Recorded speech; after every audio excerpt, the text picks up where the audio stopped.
Hello everybody, bonjour tout le monde, welcome back to Games and Gutenberg. The Murder of Roger Ackroyd by Agatha Christie. This book is available at Gutenberg.org. Chapter 2. Who's Who in King's Abbot.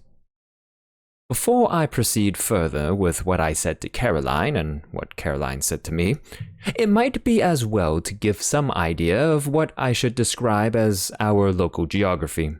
Our village, King's Abbot, is, I imagine, very much like any other village.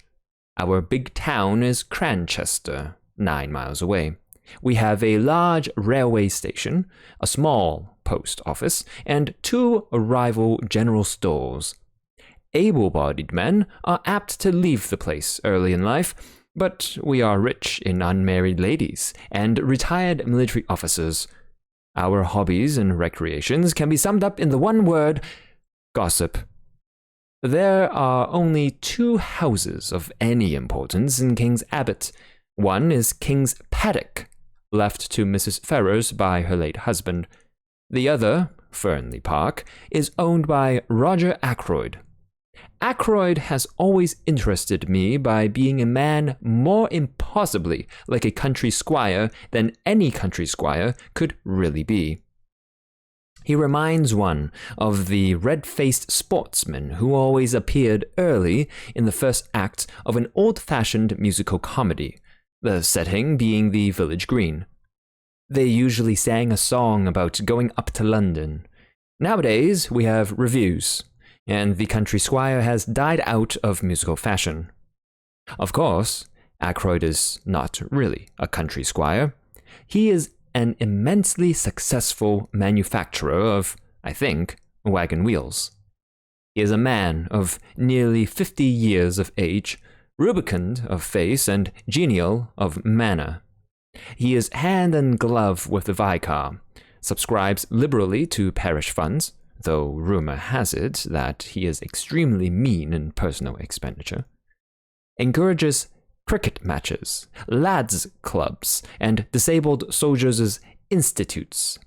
He is, in fact, the life and soul of our peaceful village of King's Abbot. Now, when Roger Ackroyd was a lad of 21, he fell in love with, and married, a beautiful woman some 5 or 6 years his senior. Her name was Peyton, and she was a widow with 1 child.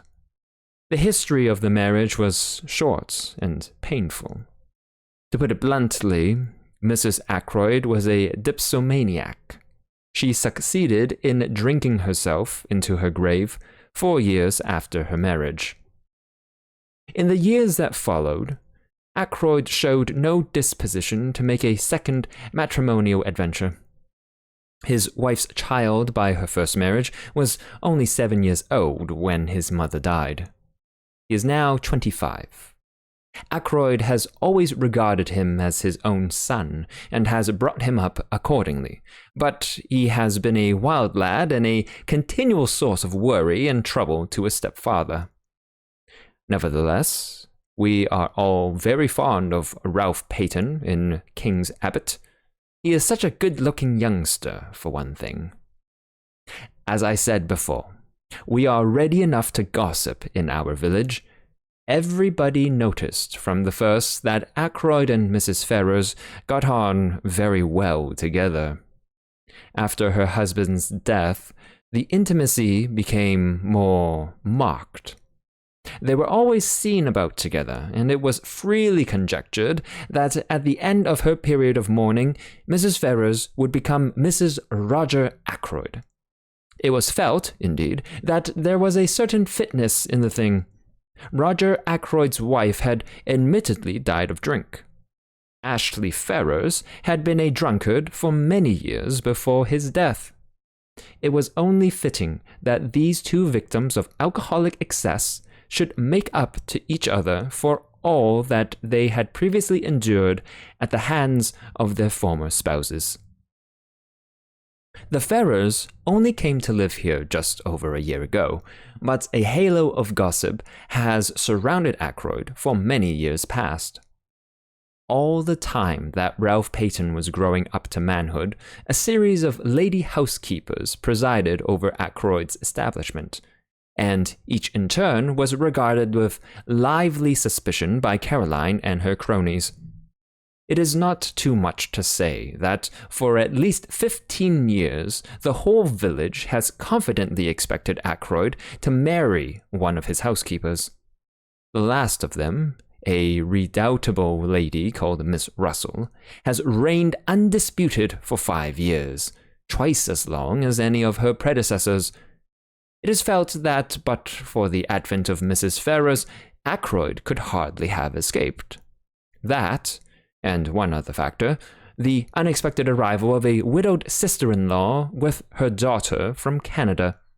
Mrs. Cecil Ackroyd, widow of Ackroyd's ne'er-do-well younger brother, has taken up her residence at Fernley Park, and has succeeded, according to Caroline, in putting Miss Russell in her proper place. I don't know exactly what a proper place constitutes. It sounds chilly and unpleasant, but I know that Miss Russell goes about with pinched lips, and what I can only describe as an acid smile, and that she professes the utmost sympathy for poor Mrs. Ackroyd, dependent on the charity of her husband's brother. The bread of charity is so bitter, is it not? I should be quite miserable if I did not work for my living. I don't know what Mrs. Cecil Ackroyd thought of the Ferrars affair when it came on the tapis. It was clearly to her advantage that Ackroyd should remain unmarried. She was always very charming, not to say gushing, to Mrs. Ferrars when they met. Caroline says that proves less than nothing. Such have been our preoccupations in King's Abbot for the last few years. We have discussed Ackroyd and his affairs from every standpoint. Mrs. Ferrars has fitted into her place in the scheme. Now, there has been a rearrangement of the kaleidoscope. From a mild discussion of probable wedding presents, we have been jerked into the midst of tragedy. Revolving these and sundry other matters in my mind, I went mechanically on my round. I had no cases of special interest to attend, which was, perhaps, as well, for my thoughts returned again and again to the mystery of Mrs. Ferrars's death. Had she taken her own life? Surely, if she had done so, she would have left some word behind to say what she contemplated doing.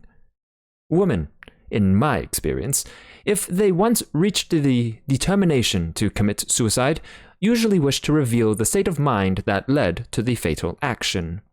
They covet the limelight. When had I last seen her? Not for over a week. Her manner then had been normal enough, considering everything. Then I suddenly remembered that I had seen her, though not to speak to, only yesterday. She had been walking with Ralph Peyton, and I had been surprised because I had had no idea that he was likely to be in King's Abbot. I thought, indeed, that he had quarreled finally with his stepfather. Nothing had been seen of him down here for nearly 6 months. They had been walking along, side by side, their heads close together, and she had been talking very earnestly. I think I can safely say that it was at this moment that a foreboding of the future first swept over me. Nothing tangible as yet, but a vague premonition of the way things were setting. That earnest tete-a-tete between Ralph Peyton and Mrs. Ferrars the day before struck me disagreeably. I was still thinking of it when I came face to face with Roger Ackroyd. "Shepherd!" he exclaimed. "Just the man I wanted to get hold of. This is a terrible business." "You've heard, then?" He nodded. He had felt the blow keenly, I could see. His big red cheeks seemed to have fallen in, and he looked a positive wreck of his usual jolly, healthy self. "It's worse than you know," he said quietly. Look here, Shepherd.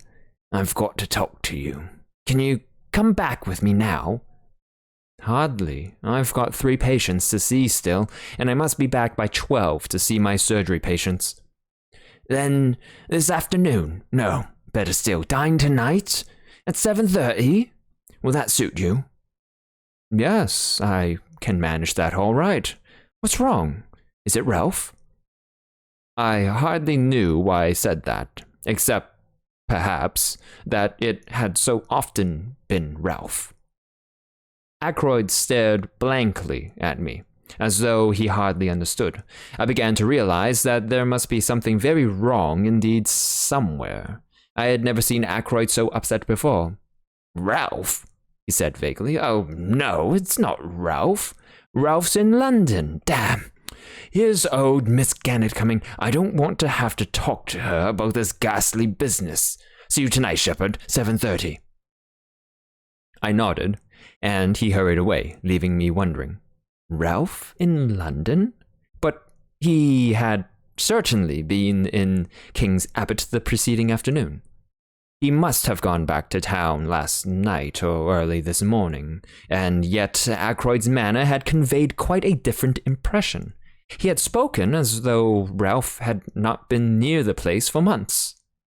I had no time to puzzle the matter out further.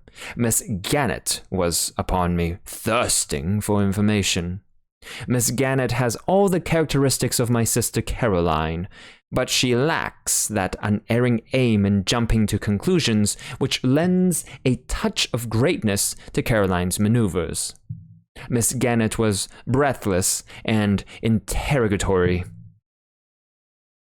Wasn't it sad about poor dear Mrs. Ferrars? A lot of people were saying she had been a confirmed drug taker for years. So wicked the way people went about saying things. And yet, the worst of it was, there was usually a grain of truth somewhere in these wild statements. No smoke without fire. They were saying, too, that Mr. Ackroyd had found out about it and had broken off the engagement because there was an engagement. She, Miss Gannett, had proof positive of that. Of course, I must know all about it. Doctors always did, but they never tell. And all this with a sharp, beady eye on me to see how I reacted to these suggestions. Fortunately, long association with Caroline has led me to preserve an impassive countenance and to be ready with small, non-committal remarks. On this occasion, I congratulated Miss Gannett for not joining in ill-natured gossip. Rather a neat counterattack, I thought. It left her in difficulties, and before she could pull herself together, I had passed on. I went home, thoughtful, to find several patients waiting for me in the surgery. I had dismissed the last of them, as I thought, and was just contemplating a few minutes in the garden before lunch when I perceived one more patient waiting for me. She rose and came towards me as I stood somewhat surprised. I don't know why I should have been, except that there is a suggestion of cast iron about Miss Russell, something that is above the ills of the flesh. Ackroyd's housekeeper is a tall woman, handsome but forbidding in appearance. She has a stern eye and lips that shut tightly, and I feel that if I were an housemaid or a kitchen maid, I should run for my life whenever I heard her coming. "Good morning, Dr. Shepherd," said Miss Russell. "I should be much obliged if you would take a look at my knee." I took a look, but, truth to tell, I was very little wiser when I had done so. Miss Russell's account of vague pains was so unconvincing that, with a woman of less integrity of character, I should have suspected a trumped-up tale. It did cross my mind for one moment that Miss Russell might have deliberately invented this affection of the knee in order to pump me on the subject of Mrs. Ferrars's death. But I soon saw that there, at least, I had misjudged her. She made a brief reference to the tragedy, nothing more. Yet she certainly seemed disposed to linger and chat. "Well, thank you very much for this bottle of liniment, Doctor," she said at last. "Not that I believe it will do the least good." I didn't think it would either, but I protested in duty bound. After all, it couldn't do any harm, and one must stick up for the tools of one's trade. "I don't believe in all these drugs," said Miss Russell, her eyes sweeping over my array of bottles despairingly. "Drugs do a lot of harm. Look at the cocaine habit. Well, as far as that goes, it's very prevalent in high society." "I'm sure Miss Russell knows far more about high society than I do." I didn't attempt to argue with her. "Just tell me this, Doctor," said Miss Russell. "Suppose you are really a slave of the drug habit. Is there any cure?" One cannot answer a question like that offhand. I gave her a short lecture on the subject, and she listened with close attention. I still suspected her of seeking information about Mrs. Ferrars. "Now, Veronal, for instance," I proceeded. But strangely enough, she didn't seem interested in Veronal. Instead, she changed the subject and asked me if it was true that there were certain poisons so rare as to baffle detection. "Ah," I said, "you've been reading detective stories." She admitted that she had. "The essence of a detective story," I said, "is to have a rare poison. If possible, something from South America that nobody has ever heard of, something that one obscure tribe of savages used to poison their arrows with. Death is instantaneous, and Western science is powerless to detect it." "That is the kind of thing you mean?" "Yes. Is there really such a thing?" I shook my head regretfully. "I'm afraid there isn't. There's curare, of course." I told her a good deal about curare, but she seemed to have lost interest once more. She asked me if I had any in my poison cupboard, and when I replied in the negative, I fancy I fell in her estimation. She said she must be getting back, and I saw her out at the surgery door just as the luncheon gong went. I should never have suspected Miss Russell of a fondness for detective stories. It pleases me very much to think of her stepping out of the housekeeper's room to rebuke a delinquent housemaid, and then returning to a comfortable perusal of the Mystery of the Seventh Death, or something of the kind. End of Chapter 2. The Murder of Roger Ackroyd by Agatha Christie. This book is available at Gutenberg.org. Thank you for listening.